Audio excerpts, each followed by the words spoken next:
এবং আমি তা গ্রহণ করেছি।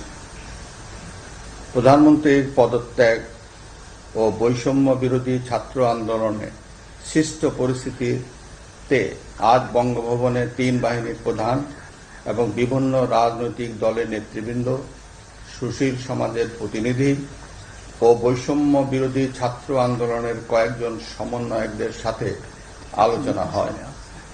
শুরুতেই সেনাপ্রধান বিরাজমান সার্বিক পরিস্থিতি ও রাজনৈতিক দলগুলোর সাথে তার আলোচনা সম্পর্কে আমাকে অবহিত করেন। রাজনৈতিক নেতৃবৃন্দ এ সময় তাদের বক্তব্য তুলে ধরেন।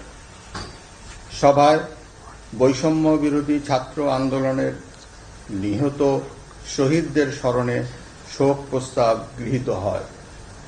এছাড়া জরুরি ভিত্তিতে একটি অন্তর্বর্তীকালীন সরকার গঠনের